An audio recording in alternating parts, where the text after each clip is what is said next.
तर योग म्हणजे केवळ व्यायाम नव्हे, तो आहे श्वास, एकाग्रता आणि आत्मशांती यांचा संगम. तर सरांबद्दल आपण आज इथे बोलत आहोत. तर सर मागील 20 वर्षापासून योग या क्षेत्रात कार्यरत आहेत. तर सरांकडनं आज त्यांचा अनुभव आपण इथे जाणून घेणार आहोत. तर नमस्कार सर. नमस्कार. स्वागत आहे तुमचं विचार मंथन या युट्यूब चॅनल मध्ये. मॅडम. तर सरांबद्दल मी अगोदर जाणून घेते. जनरली आपल्या सर्वांनाच खूप असे प्रश्न नेहमीच पडत असतात योग बद्दल. तर नक्कीच आमच्या व्ह्युअर्सलाही तुमच्याकडनं काही प्रश्नांची उत्तरं जाणून घ्यायला आवडेल.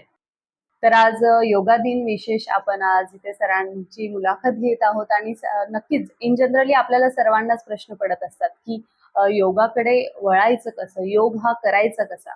तर आज आपण आमचे जे प्रेक्षक आहेत सर किंवा मी असेल स्वतः, तर आम्हाला सगळ्यांनाच जाणून घ्यायला नक्की आवडेल की योगाकडे तुम्ही वळलात कसं, तुम्ही किती वर्षांपासून योगामध्ये कार्य करीत आहात. नमस्कार मॅडम. नमस्कार मंडळी. मी गेल्या 21 वर्षापासून या योग क्षेत्रामध्ये काम करतो आहे. 1985ला मी कॉलेजला सर्व्हिसला जॉईन झालो आणि वजन तेव्हा जास्त होतं. वजन कमी करण्यासाठी मी योगाकडे वळलो आणि स्वतःचं वजन कमी करत करत मला त्याच्यामध्ये प्रेरणा मिळाली आणि की आपण स्वतःचं करतो तर लोकांसाठी काहीतरी केलं पाहिजे, म्हणून मी योग शिक्षक बनलो. तर 2005ला मी योग शिक्षक झालो आणि 2006 पासून एकही दिवस वाया न घालवता मी समाजसेवेसाठी योग शिक्षक बनलो आणि माझे वर्ग सुरू झाले. तेव्हापासून आजतागायत माझे नियमित योग वर्ग सुरू आहेत.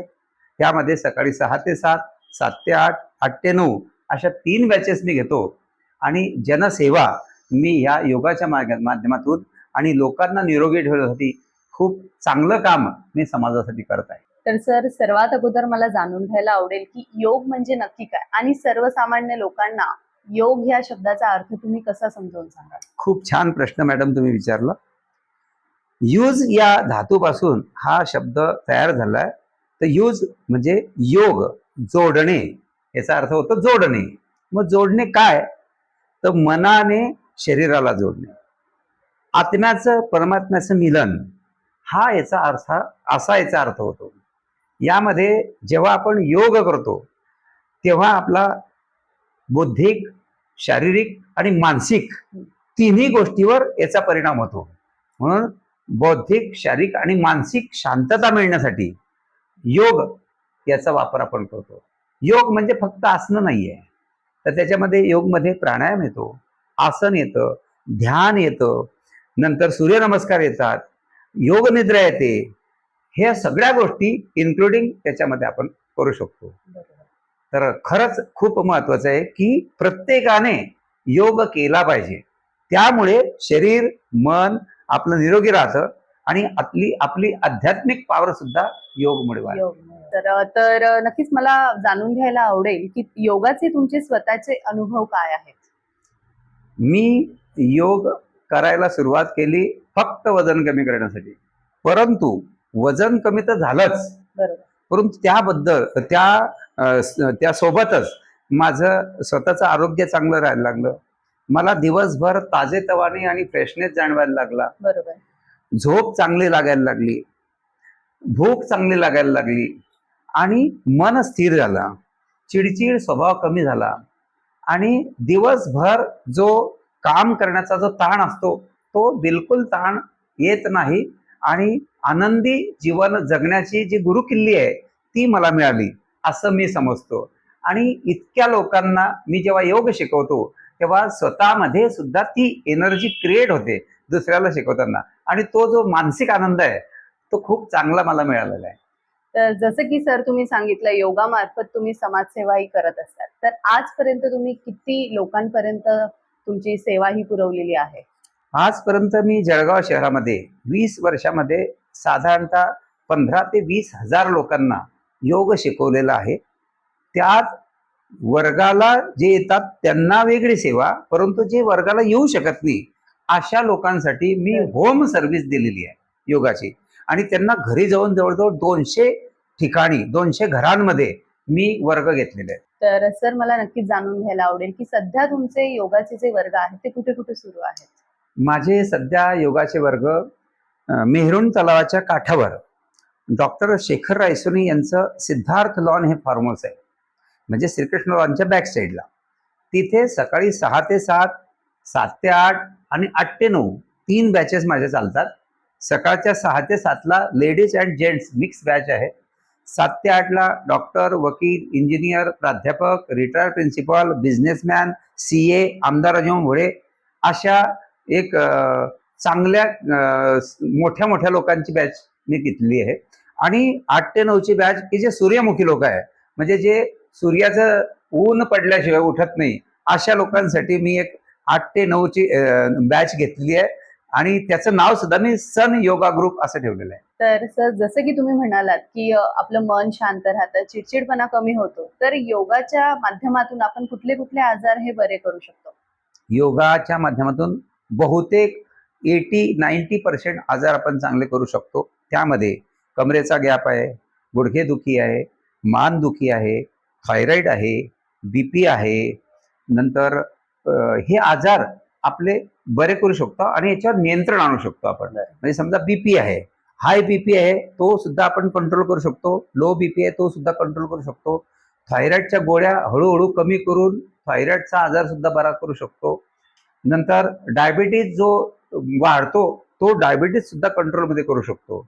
आणि त्यामुळे लोकांना निरोगी जीवन जगण्यासाठी खूप चांगली संधी योगाच्या माध्यमातून मिळते. सर, जसं की तुम्ही सांगितलं की योगाच्या माध्यमातून बरेच आजार हे क्युअर होऊ शकतात, बरे होऊ शकतात. तर अशी काही जिवंत उदाहरणं आहेत का तुमच्या नजरेत की ज्यांचे आजार हे कमी झालेले आहे योगामुळे? हो, आहेच ना.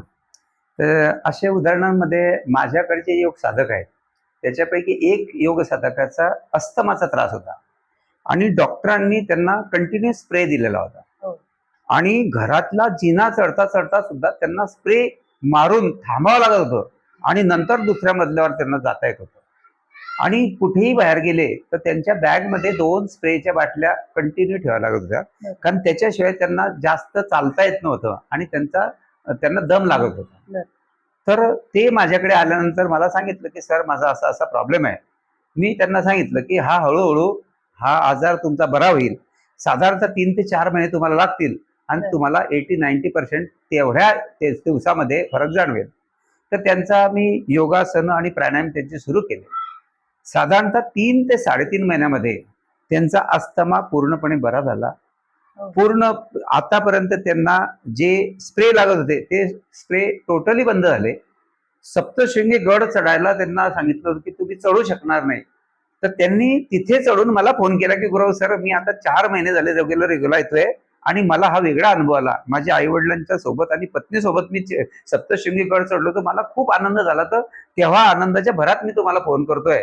तर मला सुद्धा आनंद झाला. म्हटलं वा, या 4 महिन्यामध्ये हा रिझल्ट त्यांना मिळाला आहे. हा एक उदाहरण आहे.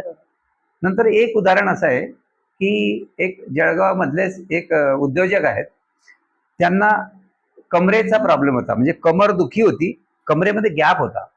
त्यांना डॉक्टरनी बेल्ट दिला होता. कंटिन्यू बेल्ट ते वापरायचे, फक्त झोपताना बेल्ट काढायचा एवढंच त्यांना आज्ञा होती. आणि त्या पद्धतीने 4 व्हीलर चालवताना सुद्धा बेल्ट त्यांना लागत होता.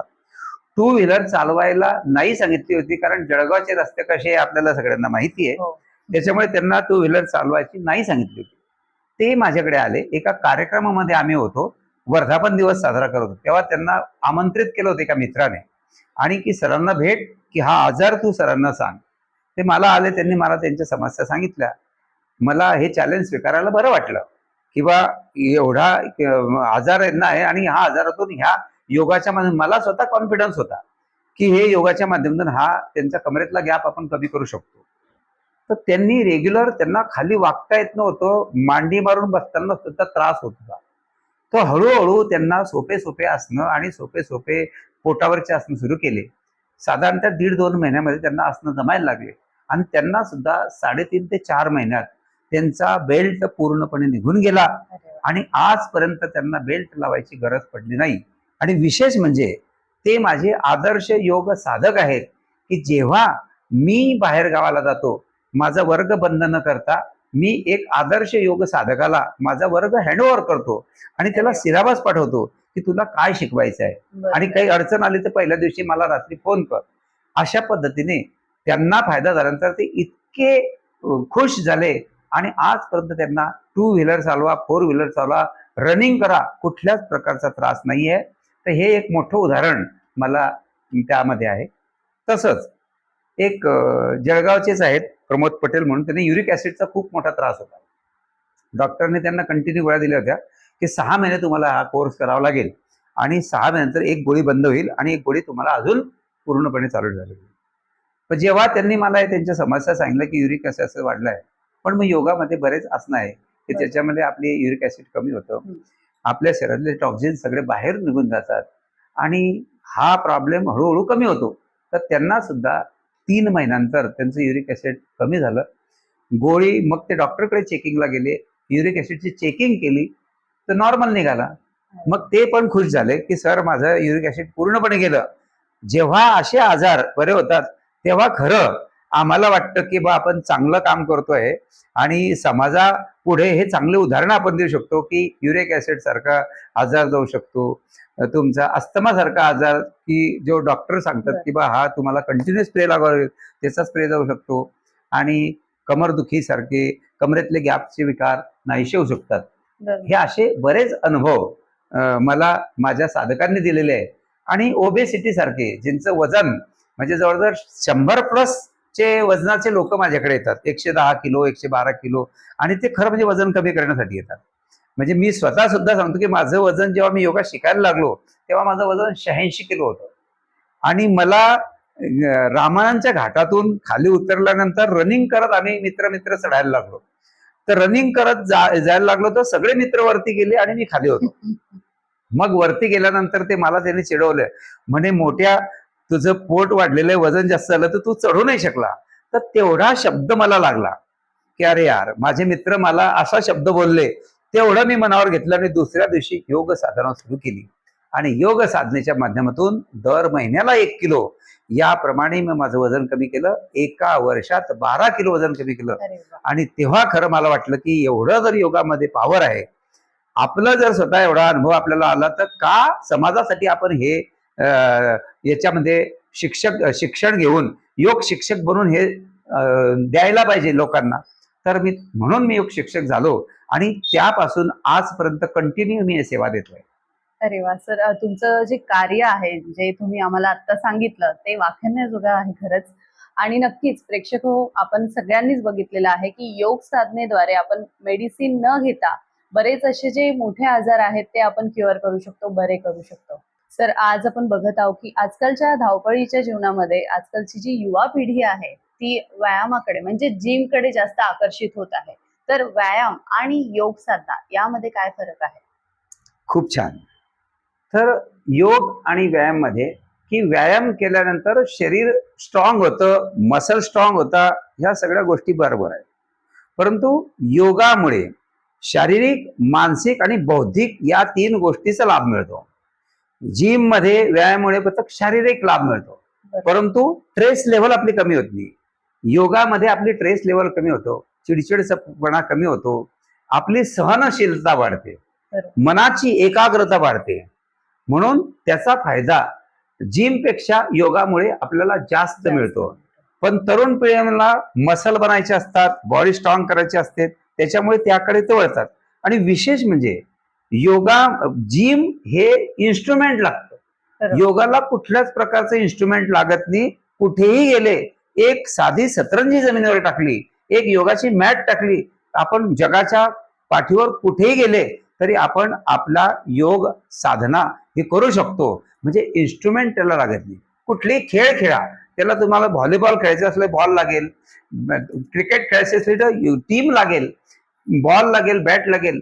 पण योग करताना आपल्याला काही लागत नाही. स्वतः एकटा माणूस कुठेही आपल्या टायमिंग मध्ये, म्हणजे ज्या मर्यादा दिलेल्या आहेत की जेवण केल्यानंतर करायचं नाही, जेवण केल्यानंतर 4 तासानंतर करायचा, जेवणाच्या अगोदर अर्धा तास अगोदर करायचा, या गोष्टी आपण करू शकतो. आणि स्वतः एकदा 3-4 महिने योग्य टीचरच्या मार्गदर्शनाखाली आपण योग शिकलो की तो कायमस्वरूपी आपल्या लक्षात राहतो आणि कायमस्वरूपी आपण कुठेही ती योग साधना करू शकतो. तर जसं की तुम्ही आत्ताच म्हणालात की योग साधनेला कुठल्याही प्रकारची वेळ नसते, तरी सगळ्यांनाच आम्हाला प्रश्न पडलेला आहे की योग साधना ही सकाळी करावी की संध्याकाळी करावी, आणि करावीच तर नवीन शिकणाऱ्यांनी कुठून सुरुवात करावी हेही बरोबर. जाणून घ्यायला नक्कीच आवडेल. छान प्रश्न मॅडम. असे प्रश्न आम्हाला नेहमी येतात आणि नवीन साधकांना हा प्रश्न लवकर पडतो. खूप छान प्रश्न तुम्ही विचारला. तर योग साधना करताना सर्वात प्रथम की वयाच्या 10 वर्षापासून तर 100 वर्षापर्यंत कोणालाही योग करता येतो. सगळ्यात महत्वाची गोष्ट. तसंच सकाळची वेळ ही योग करायला खूप चांगली आहे. बरोबर. त्याचं कारण असं, रात्री आपली पुरेशी झोप झालेली असते, मलविसर्जन प्रक्रिया ही चांगली झालेली असते, पोट पूर्णपणे रिकामं असतं, मन प्रसन्न असतं, डोक्यात कुठलेच विचार नसतात, कुठला स्ट्रेस नसतो. या वेळेला आपण योग साधना केली तर आपल्याला सर्वात जास्त बेनिफिट त्याच्यामधून मिळतात. बरोबर. आणि आपण प्रसन्न वातावरणामध्ये सकाळी सकाळी चांगली हवा असते, प्रदूषण नसतं, अशाच प्रसन्न वातावरणामध्ये ही योग साधना आपण करू शकतो.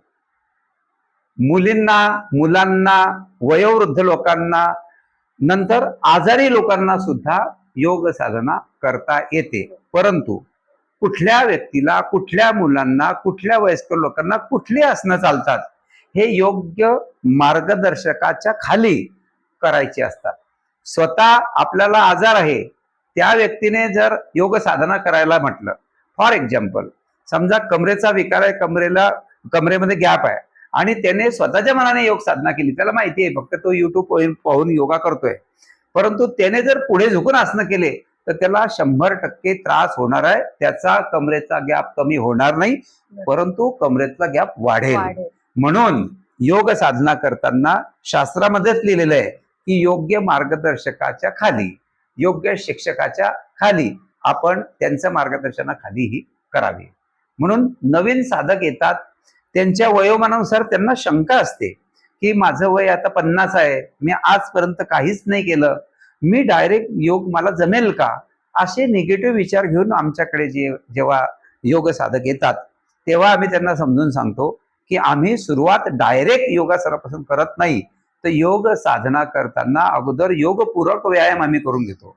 म्हणजे तुमचं शरीराची आणि मनाची तयारी अगोदर करून घेतो, सगळी बॉडी अगोदर फ्लेक्झिबल करून घेतो आणि तेव्हा त्याला स्टेप बाय स्टेप त्याच्या वयोमानानुसार त्याला जे झेपवेल सोपे सोपे आसन शिकवतो, हळूहळू मग कठीण आसनांकडे नेतो. म्हणून कुठल्याही व्यक्तीला योग साधना करायला टीचरच्या मार्गदर्शनाखाली केव्हाही चालते. सकाळचा वेळ सगळ्यात उत्तम. जर सकाळी वेळच नसला, बऱ्याच महिलांना सकाळी वेळ नसतो, डबा बनवायचा असतो, मुलांना शाळेत घालायचं असतं, सकाळी धावपळ असते, घरी पाहुणे असतात, सासू सासरे वगैरे सगळ्यांचं आटपायचं असतं, अशा महिलांना संध्याकाळी जेवण दुपारी 12च्या आत केल्यानंतर साधारणतः 3.5 ते 4 तासानंतर योग साधना करते, तेव्हा सुद्धा हा वेळ चांगला असतो. कारण पूर्ण आपलं पचन झालेलं असतं, जठर पूर्ण रिकामं असतं, तेव्हा ही योग साधना आपल्याला करता येते. तर सर, जसं की आत्ताच तुम्ही म्हणालात की 10 वर्षाच्या मुलापासून ते 100 वर्षापर्यंत कोणीही योग करू शकतात, कोणीही योग साधनाही करू शकतात. पण मला हे विचारायला नक्कीच आवडेल आमच्या प्रेक्षकांच्या वतीने की दररोज ज्यांना योग साधना करायची आहे त्यांनी सरासरी किती वेळ हे योग साधना केली पाहिजे, आणि जर योग शिक्षक हे अवेलेबल नसतील तिथे तर त्यांनी कुठली आसनं केली पाहिजे हे तुम्ही त्यांना सजेस्ट करा. बिलकुल. तर महत्वाचा प्रश्न आहे तुमचा की कुठले कुठले आसनं करायला पाहिजे. तर खरं म्हणजे योग हा 15 मिनिटं 20 मिनिटं याच्यात नाही संपत. तर मिनिमम आपल्याला सुरुवात करताना अर्धा तास योग साधना केली पाहिजे. हळूहळू त्याचं ड्युरेशन वाढवून 1 तास मिनिमम रोज योग साधना झाली पाहिजे. त्याच्यामध्ये साधारणतः 15 मिनिटं सूर्यनमस्कार आणि पूरक मुवमेंट, त्याच्यानंतर आसनं आहेत. मग 4 प्रकारचे 4 स्टेपमध्ये आसनं असतात. काही बसून आसनं असतात, त्याला म्हणतात बैठक स्थितीतले आसनं. काही पाठीवर झोपून आसनं असतात, त्याला म्हणतात शयन स्थितीतले आसनं. काही पोटावर झोपून आसनं असतात, त्याला म्हणतात विपरीत शयन स्थितीतले आसनं. आणि काही उभं राहून आसनं असतात, त्याला म्हणतात दंड स्थितीतले आसनं. मग सुरुवातीला बॉडी मुवमेंट केल्यानंतर आपली शयन स्थितीतले आसनं करून घ्यायचे. त्याच्यामध्ये प्लस आसनांचा थकवा जाण्यासाठी आपल्याला शवासन असतं, ते झाल्यानंतर 2-3 मिनिट शवासन झाल्यानंतर परत पोटावरची आसनं करायची असतात. त्याच्यानंतर त्याच्यामध्ये सुद्धा मकरासन असतं, विश्रांतीचं आसन. नंतर बैठक स्थितीतले आसनं असतात, त्याच्यामध्ये रिलॅक्सेशन असतं आणि मग दंड स्थितीतले आसनं. हे झाल्यानंतर परत शयन स्थितीमध्ये शवासन घ्यायचं असतं. हा साधारणतः अर्धा तास ते 45 मिनिटं नियमित योग साधना करायला. परंतु हे सगळं अर्धा तासामध्ये नवीन लोकांनी अर्धा तासाच्या वर नाही करायचं, कारण त्याला सवय नसते. जर सवय नसली तर आपलं अंग दुखतं आणि मग त्याला असं वाटतं की अरे योगासनं करताना केलं तर आपल्याला अंग दुखायला लागलं, मग त्याचा निगेटिव्ह विचार त्याच्यामध्ये येतो. म्हणून थोडं एक 20 मिनिटापासून सुरुवात करायची, अर्धा तास 45 मिनिट. मग 45 मिनिटं योग साधना झाल्यानंतर एक 15 मिनिटं त्याला पुढचा अभ्यास म्हणजे प्राणायाम करणं जरुरी असतं. मग त्याला बेसिक मध्ये अनुलोम विलोम प्राणायाम, दीर्घ श्वसन, जलद श्वसन असे सिंपल प्रकार अगोदर शिकायचे असतात. जोपर्यंत श्वास घेणे श्वास सोडणे हे प्रॉपर आपण करत नाही तोपर्यंत आपल्याला प्राणायाम करता येत नाही. मग एकदा हे यायला लागलं की मग भस्त्रिका, कपालभाती, प्राणायाम हे हळूहळू आपल्याला करायला लागतं. 1 तास आपल्याला दैनंदिन जीवनात निरोगी जीवन जगण्यासाठी, आनंदी जीवन जगण्यासाठी 1 तास पुरेसा झाला. परंतु योग टीचर जे दुसऱ्याला शिकवायचंय त्यांना 1 तास योगासनं आणि अर्धा तास प्राणायाम एवढा अभ्यास स्वतःसाठी लागतो. तेव्हा मग त्यांची प्रगत अवस्था आणि आदर्श स्थिती त्यांना दुसऱ्याला दाखवता येते आणि त्यांचा स्टॅमिना वाढलेला असतो. तर जेव्हा माझे 3 वर्ग असतात, 3 वर्गामध्ये मी सकाळी 6 ते 7, 7 ते 8 व 8 ते 9 3 वर्गामध्ये स्वतः करतो, पण डेमॉन्स्ट्रेशन पण दाखवतो, प्राणायाम पण करतो, नवीन लोकांना समजून सांगतो जवळ जाऊन. ह्या सगळ्या गोष्टी माझ्या रोजच्या दैनंदिन जीवनामध्ये होतात. माझा रविवार सुद्धा फ्री नसतो. रविवारी सुद्धा जे लोक माझ्याकडे येत नाही त्यांना मी घरी सेवा द्यायला जातो आणि तो सुद्धा माझा दिवसामधून अर्धा तास 1 तास योगासनं होतात. त्याच्यामुळे मी दिवसभर खूप फ्रेश आणि खूप प्रसन्नता मला जाणवते. सर, ते तुमच्याकडे बघून आम्हाला नक्कीच जाणवत आहे. तुम्ही ज्या पद्धतीने आमच्या प्रश्नांची उत्तरे देत आहात, जो उत्साह तुम्ही इथे दाखवत आहात तो खरंच खूप कौतुकास्पद आहे. Thank you madam. तर सर, मला आणि प्रेक्षकांना नक्कीच जाणून घ्यायला आवडेल की योग आणि मेडिटेशन याबद्दल तुम्ही काय सांगाल? खूप छान. तर मेडिटेशन हा एक योगाचा पार्ट आहे. म्हणजे कसं की महामुनी पतंजलींनी 2500 वर्षापूर्वी अष्टांग योग याच्यावर लिखाण केलं. त्याच्यामध्ये 8 पायऱ्या सांगितलेल्या आहे. यम, नियम, आसन, प्राणायाम, प्रत्याहार, धारणा, ध्यान आणि समाधी. त्याच्यातलं ध्यान म्हणजे मेडिटेशन. तर जेव्हा आपण योग साधना करायला लागतो, नियमाचं पालन करायला लागतो, समाजाशी कसं वागायचं, स्वतःशी कसं वागायचं, कशा पद्धतीने दिनचर्या आपण ठेवायला पाहिजे योग साधना करण्यासाठी, हे हळूहळू जेव्हा आपण करायला लागतो तेव्हा आसनं येतात. मग आसनं शिकायला लागल्यानंतर मग पुढे प्राणायाम येतो.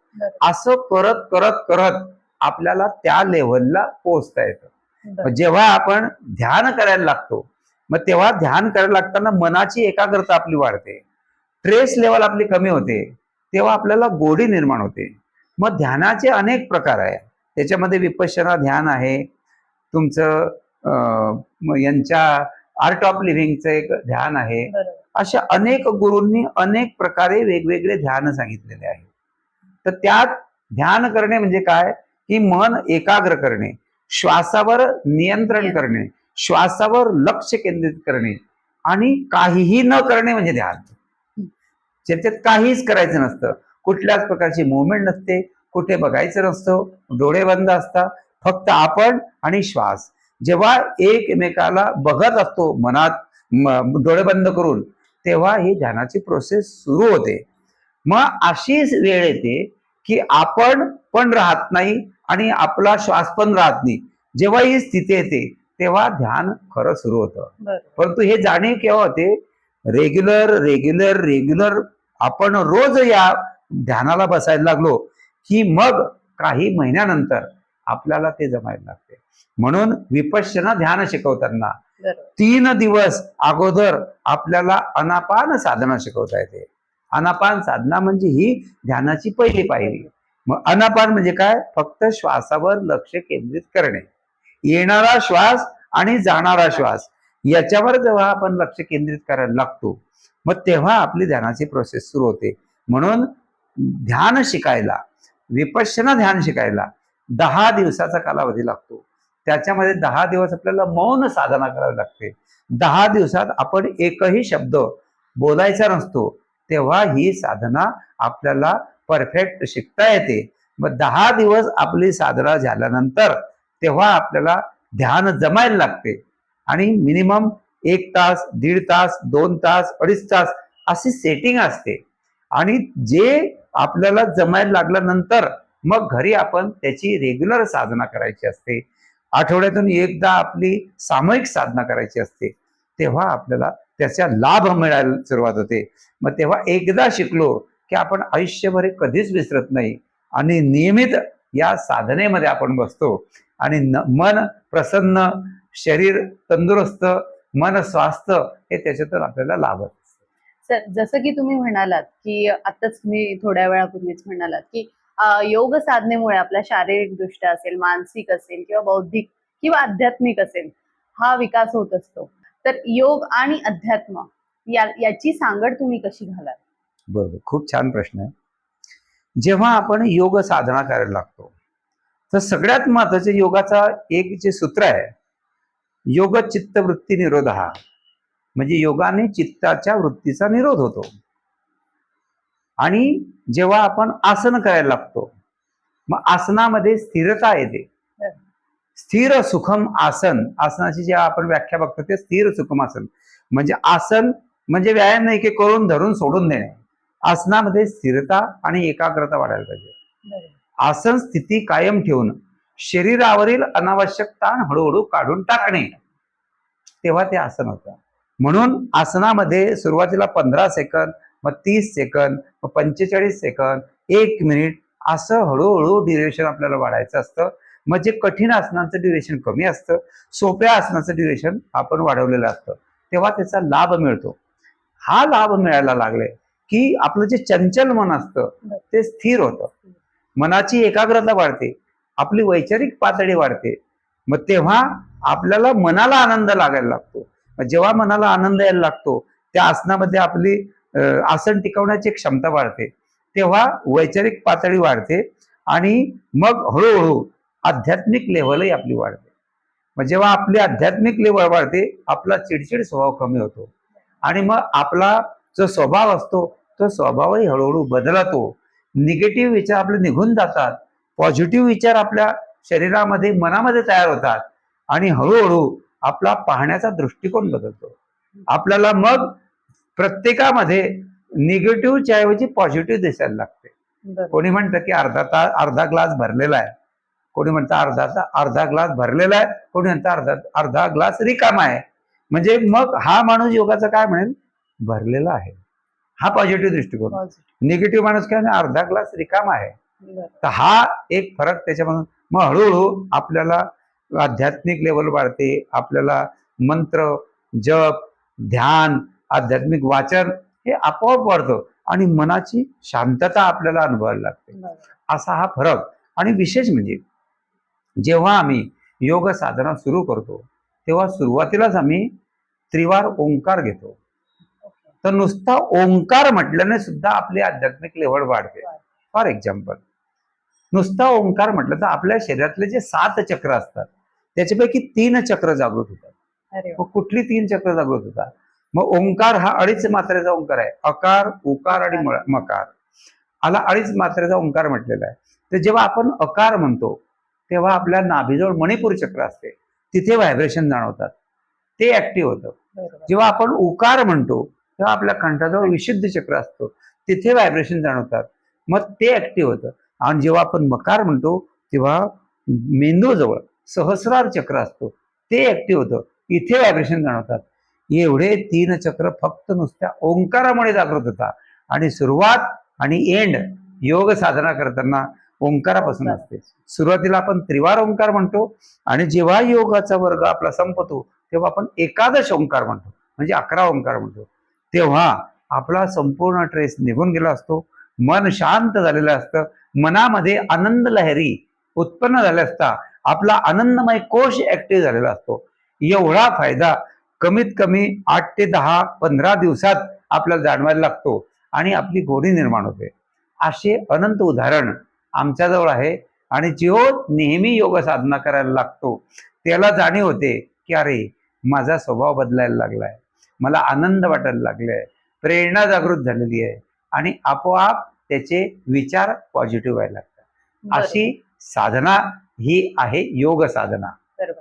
सर, जसं की आत्ताच तुम्ही म्हणालात की तणाव हा कमी होतो, तर आता आपण बघत आहोत सध्याच्या धावपळीच्या जीवनात आपण बघत आहोत की सर्वच कॉम्पिटिशन मध्ये लागलेले आहे. स्पर्धा सगळीकडेच चालू आहे. तसंच मानसिक तणाव हा जाणवत आहे लोकांना. तर मानसिक तणाव हा योग साधनेने कसा कमी करता येईल? 100% खूप चांगला प्रश्न. मानसिक तणाव हा योग साधनामुळे 100% जातो.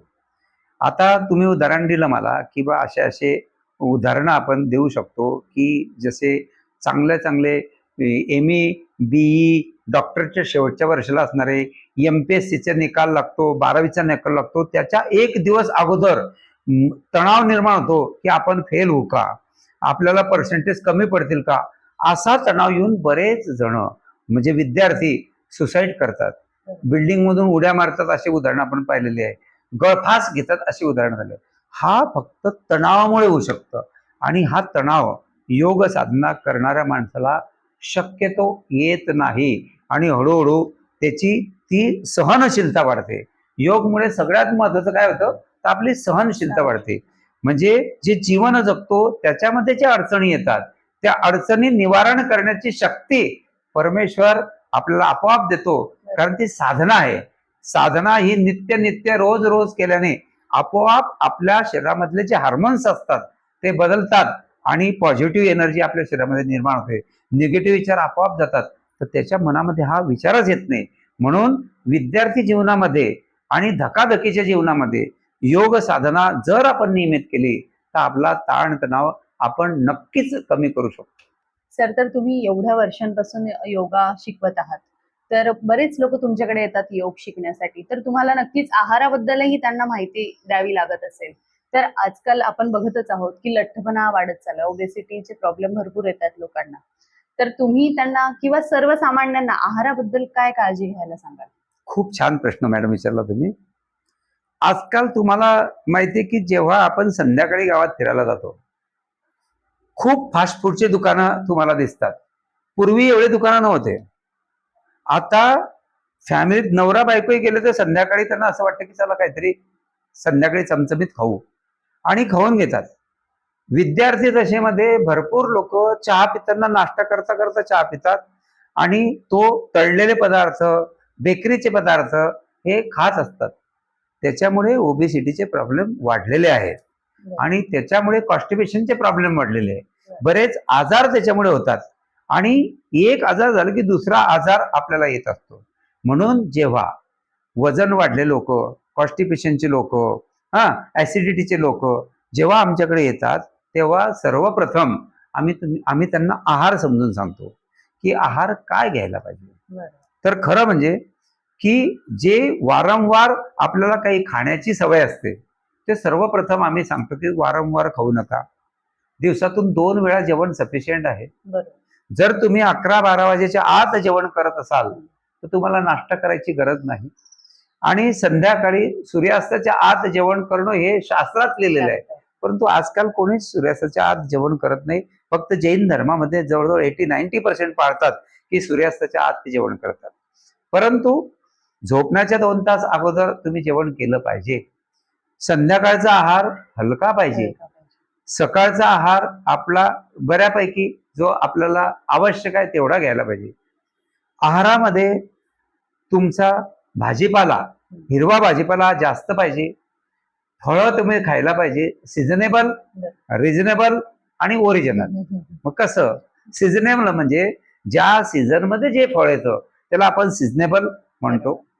ओरिजिनल म्हणजे डब्बा बंद पदार्थ न खाताना, प्रिझर्वेटिव्ह पदार्थ न खाताना जे ताजे फळ आहेत ते ओरिजिनल आपल्या भागात पिकतात ते. आणि रिझनेबल म्हणजे ज्या प्रदेशामध्ये जे पिकतं ते रिझनेबल.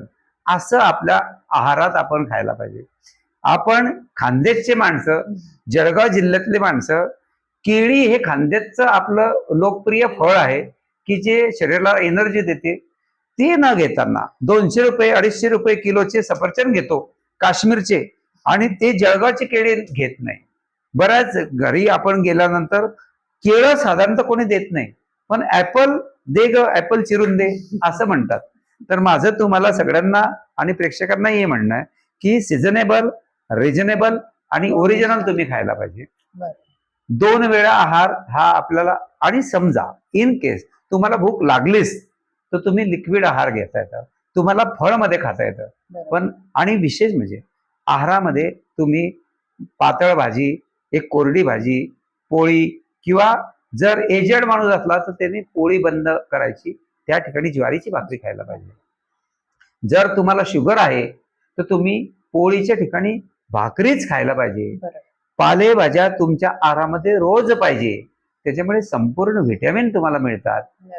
आपल्या शरीरातले सगळे फायबर आपल्या शरीरामध्ये जातात. आपली मलविसर्जन प्रक्रिया चांगली होते. कॉन्स्टिपेशन सारखे पदार्थ, कॉन्स्टिपेशन सारखे प्रॉब्लेम आपल्याला येत नाही.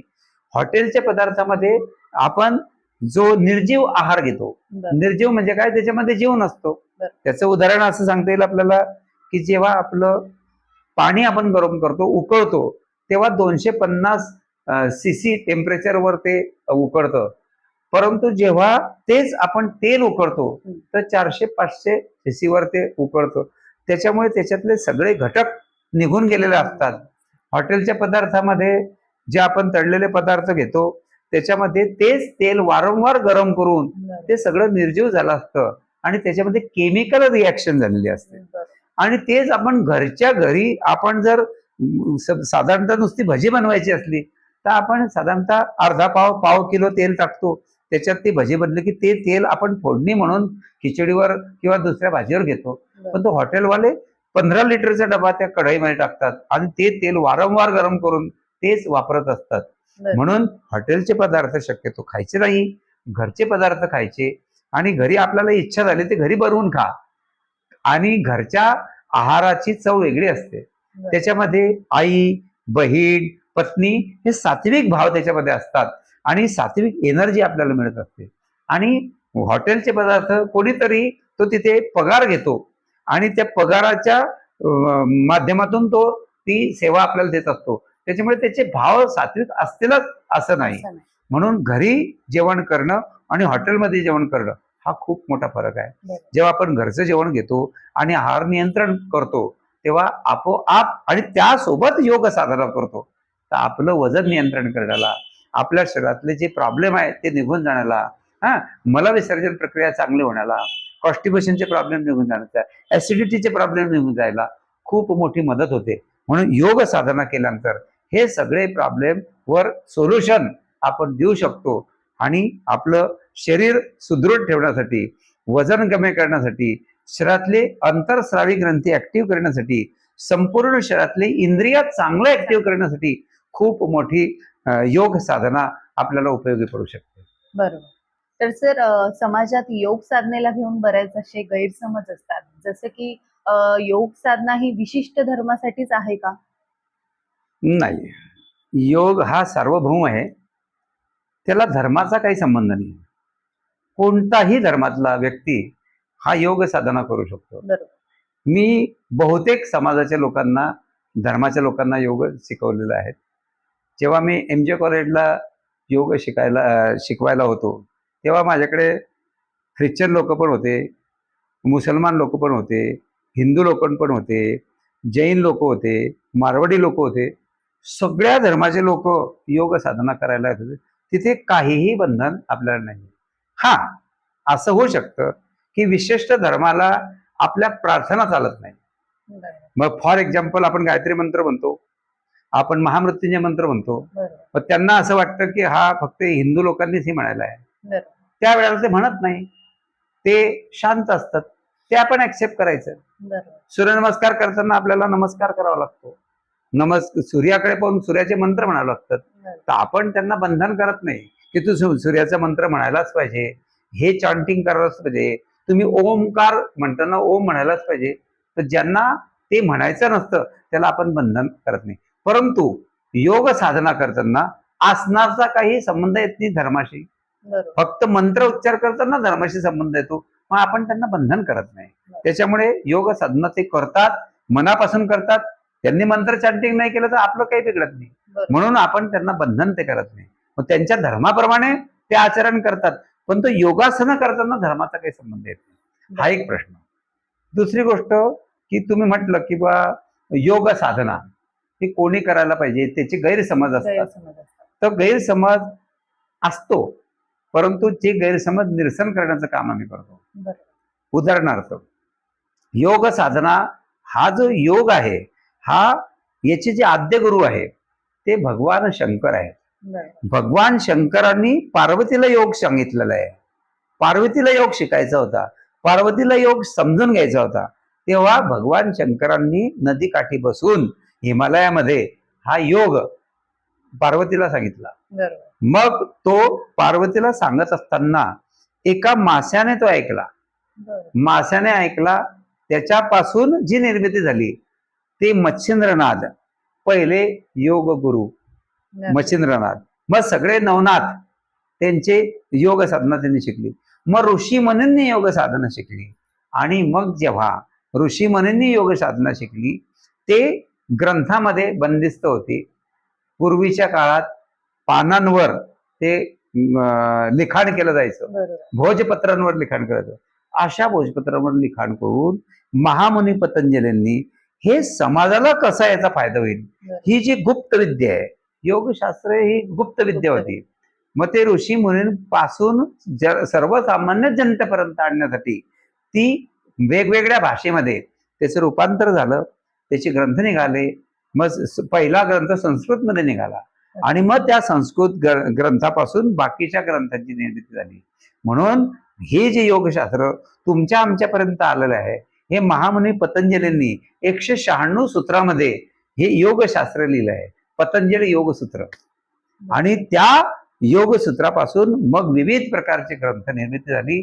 आणि विशेष म्हणजे भारतामध्ये हा ग्रंथ 2500 वर्षापूर्वी लिहिलेला ग्रंथ जो तुमच्या समोर आणण्याचं काम रामदेवजी बाबांनी खूप मोठ्या प्रमाणावर केलं आहे. म्हणून भारतामध्ये रामदेवजी बाबांनी खेड्यापाड्यापर्यंत जाऊन, शहरामध्ये जाऊन वेगवेगळे शिबिरं घेतले, आणि हे ग्रंथ त्याचे वेगवेगळ्या भाषेमध्ये रूपांतर करून ऑडिओच्या माध्यमातून, व्हिडिओच्या माध्यमातून, पुस्तकाच्या माध्यमातून तुमच्यापर्यंत आणले, आमच्यापर्यंत आणले. आणि याचा प्रचार आणि प्रसार झाल्यामुळे आपल्या भारतामध्ये ही जी भारतीय योगविद्या होती हे रुजवण्याचं काम आणि याचा प्रचार करण्याचं काम खरं म्हणजे रामदेवजी बाबांनी केलं आहे. आणि विशेष म्हणजे तुम्ही जे माझी मुलाखत घेताय हे 21 जून आंतरराष्ट्रीय योगा दिनाच्या दिवशी पब्लिश होण्यासाठी घेतायत. तर खरं म्हणजे याचं मोठं जे काम आहे ते आपले भारताचे पंतप्रधान आदरणीय नरेंद्रजी मोदी यांनी हे काम मोठं केलेलं आहे. भारतीय योगविद्या ही पूर्ण जगापर्यंत पोहोचवण्यासाठी त्यांचं खूप मोठं श्रेय त्यांनी घेतलेलं आहे. आणि युनोमध्ये आंतरराष्ट्रीय परिषदेमध्ये 175 देशांपुढे याची मान्यता घेतली. 2014ला जेव्हा नरेंद्र मोदी हे पंतप्रधान झाले, त्यांनी पहिलं हे मोठं काम देशासाठी नाही तर जगासाठी केलं. आणि 175 देशापुढे योगशास्त्र मांडलं. योग निरोगी जीवन जगण्यासाठी किती चांगलं आहे हे मांडलं. 175 देशाच्या लोकांनी मान्यता दिली. आणि 2015 पासून 21 जून हा आंतरराष्ट्रीय योग दिन म्हणून मान्यता प्राप्त झाला. आणि सगळ्या जगाने याच्याकडे त्या दृष्टिकोनातून पाहिलं, आणि सगळ्या जगातले जास्तीत जास्त लोक 21 जूनच्या दिवशी दरवर्षी ही योग साधना करतात आणि याचा प्रचार आणि प्रसार करतात. आणि जे काही अधिकृत योग शिक्षक आहेत, फॉर एक्झाम्पल आम्ही महाराष्ट्र योग शिक्षक संघाचे सभासद आहोत, आणि त्यामध्ये पूर्ण महाराष्ट्रामध्ये योगाचा प्रचार प्रसार करण्यासाठी खूप मोठं काम आम्ही करत आहोत. आणि समाजाला निरोगी ठेवण्यासाठी खूप मोठं काम आम्हाला करून आम्हाला आत्मिक समाधान मिळतं. आणि जेव्हा आपल्या योग साधनामुळे लोक निरोगी राहतात, त्यांचे आजार बरे होतात, तेव्हा आम्हाला खूप मनाला समाधान मिळतं. अशी ही साधना आहे. तर सर तुम्ही बरेच वर्ष झाले जळगावमध्ये योग अभ्यासाचे जे वर्ग आहेत ते घेत आहात, तर मला हे जाणून घ्यायला आवडेल की जळगाव मधले जे नागरिक आहेत त्यांच्यामधली जागरूकता आणि त्यांचा दृष्टिकोन कसा आहे योग साधनेबाबत. खूप छान प्रश्न विचारला मॅडम तुम्ही. गेल्या 21 वर्षापासून मी जळगाव नगरीमध्ये वेगवेगळ्या क्षेत्रातल्या लोकांशी संपर्कात राहून ही योगविद्या शिकवतो आहे, योगासन प्राणायाम शिकवतो आहे आणि त्यामध्ये बऱ्यापैकी त्यांना त्याचा लाभ मिळाला आहे.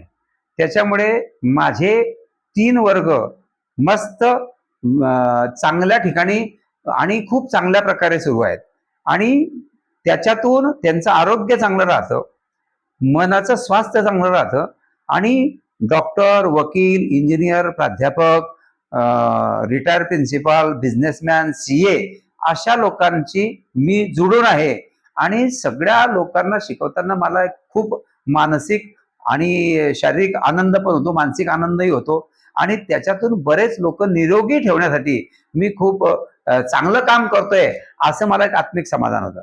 विशेष म्हणजे खूप लोक जळगावमध्ये जागरूक आहेत. खूप ठिकाणी योगाचे वर्ग सकाळ संध्याकाळ सुरू आहेत. महाराष्ट्र योग शिक्षक संघाचे लोक सुद्धा जळगावमध्ये खूप चांगल्या प्रकारे काम करत आहेत. पतंजली संस्थेमधून योग शिक्षक झालेले सुद्धा शिक्षक जळगावमध्ये चांगलं काम करतात. यशवंतराव चव्हाण महाराष्ट्र मुक्त विद्यापीठामध्ये ओपन एज्युकेशन युनिव्हर्सिटीमध्ये योग शिक्षक झालेले लोक सुद्धा याच्यामध्ये काम करत आहेत. MJ कॉलेजला गेल्या 10-12 वर्षापासून योगाचं केंद्र आहे.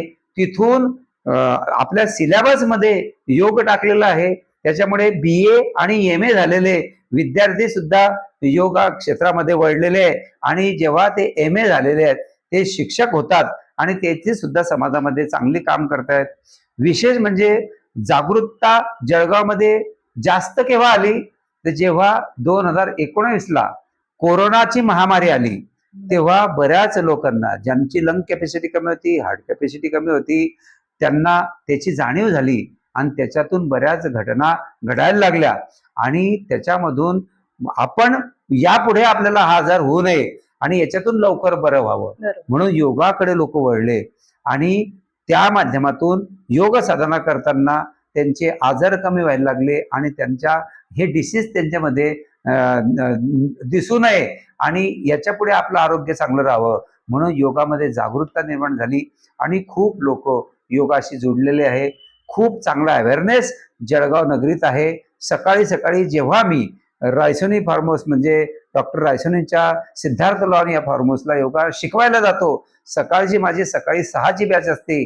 त्या 6च्या बॅचच्या अगोदर लोक 5 वाजेपासून मॉर्निंग वॉकला गेलेले असतात, मग स्विमिंगला गेलेले असतात. ते सगळे लोक मला भेटतात आणि जिथे माझा योगाचा वर्ग चालतो तिथे कॉन्टॅक्ट करतात आणि असे महिला आणि पुरुष विद्यार्थी, काही पोलीस डिपार्टमेंटचे जे नवीन भरती असतात ते अशी कॉन्टॅक्ट करून योग साधनेकडे येतात.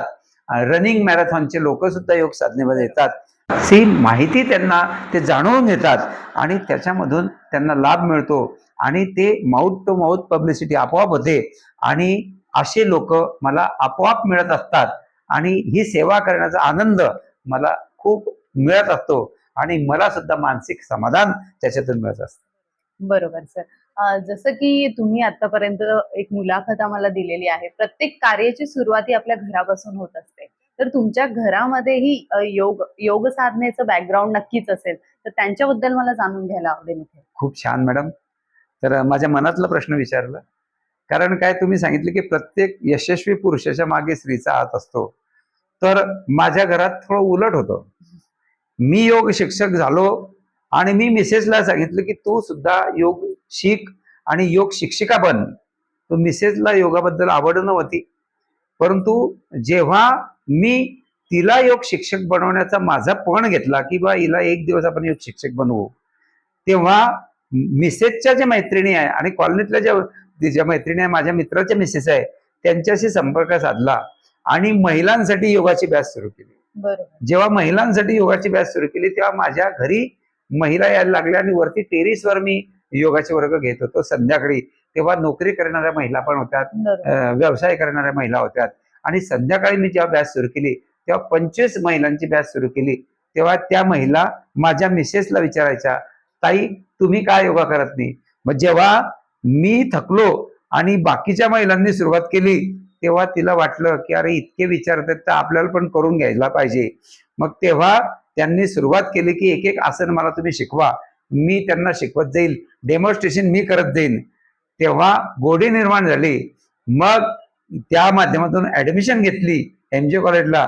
तेव्हा मग पहिली परीक्षा, दुसरी परीक्षा, तिसरी परीक्षा असं देत देत त्या योग शिक्षिका झाल्या. मग योगामध्ये ज्या परीक्षा असतात, योग प्रवेश, योग परिचय, योग शिक्षक, योग अध्यापक, योग प्राध्यापक, योग प्रवीण, योग पंडित, एवढ्या परीक्षा माझ्या मिसेसने दिल्या. त्या महाराष्ट्र योग भारतीय योग विद्याधामच्या माध्यमातून आणि MJ कॉलेजला MA चे वर्ग सुरू झाले. त्या MA पण झाल्या आणि या सगळ्या परीक्षा पास केल्या.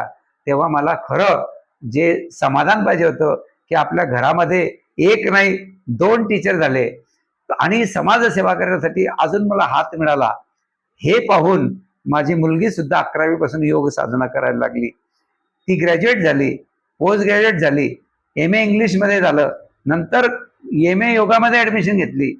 ती सुद्धा आज MA योगा करून ऑनलाईन क्लासेस घेते आणि त्या माध्यमातून समाजसेवा होते. आणि आमच्या घरात मी योग शिक्षक आहे, मिसेस योग शिक्षक आहे आणि मुलगी सुद्धा योग शिक्षक आहे. तर हे एका घरामध्ये 3 टीचर, हे फार दुर्मिळ अशी केस असते. आणि ही समाजसेवा करताना मला खूप आनंद होतो की आपल्या घरातले 3 लोक योग साधना करतात, योग साधना करून लोकांना निरोगी ठेवतात. माझ्या 3 बॅचेस आहे, मिसेसच्या 3 बॅचेस आहे आणि मुलीच्या 2 बॅचेस आहे. अशी एका घरात 8 बॅचेस आम्ही एका दिवसातून घेत असतो आणि समाजाला निरोगी ठेवण्यासाठी खूप महत्वाचं काम आमच्याकडून होतो. ही खूप आनंददायक गोष्ट आहे. खूप छान सर. आणि तुम्हाला पुढच्या वाटचालीस नक्कीच आम्ही शुभेच्छा देऊ सर. तर आज आंतरराष्ट्रीय योगा दिनानिमित्त आज आपण ही जी मुलाखत आहे ती आपण आज इथे घेत आहोत. आणि जसं की विचार मंथन या युट्यूब चॅनलवर आज आमच्या प्रेक्षकांना तुम्ही इथे मुलाखत देत आहात, तर बरेच असे जे बेसिक प्रश्न असतात ते सर्वसामान्यांच्या मनात असतात, त्यांचं तुम्ही त्या प्रश्नांची उत्तरं देऊन आज निरसन केलेलं आहे.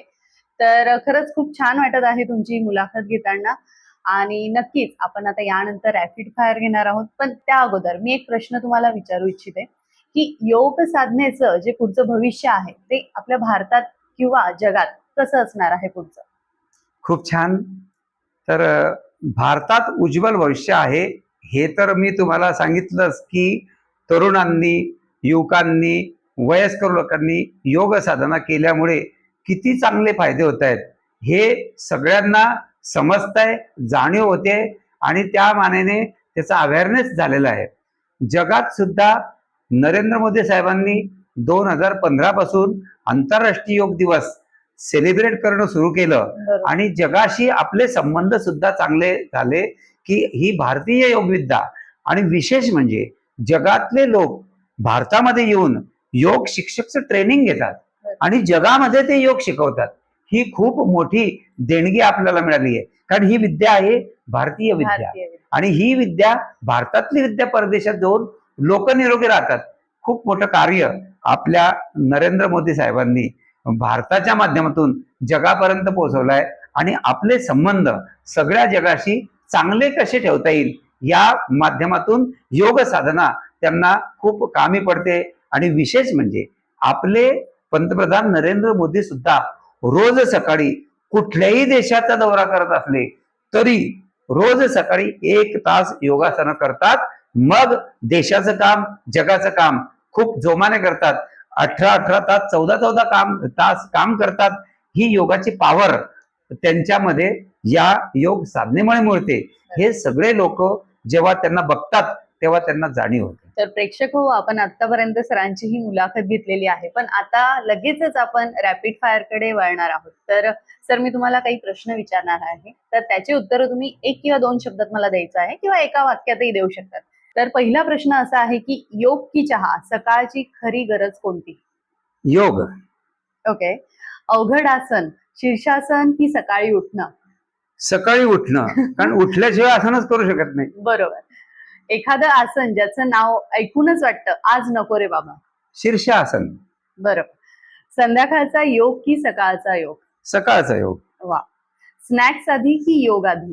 योग आधी, स्नॅक्स नंतर. बरोबर. योग करताना गाणी ऐकायला काही हरकत आहे का? नाही, आपलं लक्ष विचलित होतं, बरोबर. म्हणून फक्त धून ऐकू शकतो. बरोबर.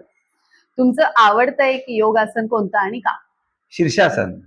कारण शीर्षासन याला आसनाचा राजा म्हणतात. बरोबर. शीर्ष म्हणजे डोकं, डोकं खाली पायवर. पायवर. दिवस आपण पाय खाली डोकं वर असतं. बरोबर. याच्यामध्ये डोकं खाली पायवर आणि सगळ्यात कठीण आसन आणि माझ्या आवडीचं आसन. ओके. तर एक शेवटचा प्रश्न. पोट कमी करण्यासाठी एकच आसन सांगाल तर ते कोणते? पवनमुक्तासन. तर आज आंतरराष्ट्रीय योग दिनानिमित्त सर तुम्ही विचार मंथन या युट्यूब चॅनलला आज ही जी मुलाखत दिलेली आहे, आमच्या प्रेक्षकांना खरंच ती युजफुल असेल नक्कीच. आणि जे योग साधनेबद्दल जे तुम्ही इथे माहिती दिलेली आहे ती नक्कीच आम्हाला खूप प्रेरणादायी वाटलेली आहे. किंवा तुमचा जो प्रवास इथे मांडलेला आहे तोही फार वाखाणण्याजोगा आहे. तुमच्या घरात जसं की तुम्ही सांगितलं, तुम्ही स्वतः, तुमच्या पत्नी, तुमची मुलगी तिघही योग शिक्षक आहात. तर घरापासून ही सुरुवात होत असते आणि समाजामध्ये तुम्ही जे सामाजिक कार्य करत आहात लोकांना निरोगी ठेवण्यासाठी, तर ते खरंच खूप कौतुकास्पद आहे. तर पूर्ण विचार मंथनच्या टीमकडनं आज तुम्हाला मी तुमचे आभार मानते आणि तुमच्या पुढच्या वाटचालीस नक्कीच शुभेच्छा देते. तर आमचे जे प्रेक्षक आहे किंवा आपली जी युवा पिढी आहे त्यांना तुम्ही नक्की काय मेसेज द्याल? मी सर्वप्रथम तुमचे धन्यवाद व्यक्त करतो, कारण या विचार मंथन या यूट्यूब चॅनेलवर तुम्ही माझी मुलाखत प्रसिद्ध करणार आहोत आणि विशेष म्हणजे 21 जून आंतरराष्ट्रीय योग दिनाच्या दिवशी तर मला खूप मानसिक समाधानही मिळत आहे. आणि या विचार मंथन चॅनलच्या माध्यमातून सर्व समाजापुढे आपला योगाचा प्रचार आणि प्रसार होणार आहे आणि लोक निरोगी ठेवण्यासाठी या चॅनलच्या माध्यमातून आणि माझी सुद्धा आपोआप ती जाहिरात होणार आहे आणि लोकांना निरोगी ठेवण्यासाठी योग किती महत्वाचा आहे हे तुमच्या चॅनलच्या माध्यमातून लोकांपर्यंत जाणार आहे. म्हणून तुमचे खूप खूप मनापासून धन्यवाद की तुम्ही आलात आणि मला या विचार मंथन चॅनलच्या माध्यमातून योगाची माहिती आणि सर्वसामान्य लोकांना जे प्रश्न पडतात ते तुम्ही विचारले आणि त्याचे उत्तर जाणून घेतले आणि समाजाला सुद्धा त्याचा फायदा होणार आहे. तर मी शेवटी एकच लोकांना संदेश देईल की करो योग रहो निरोग. आणि एक नवीन युवा पिढीसाठी एक शेर मी तुम्हाला सांगतो की मित्र हो, एक हिंदी शेर तुम्हाला सांगतो कि जिंदगी जीने के लिए होती है, हमें जीना नहीं आता. जिंदगी जीने के लिए होती है, हमें जीना नहीं आता. योगा में बहुत नशा है, हमें पीना नहीं आता, हमें पीना नहीं आता, हमें पीना न दिया. म्हणून रोज योग करा. करो योग रहो निरोग. करो योग रहो निरोग. हरिओम.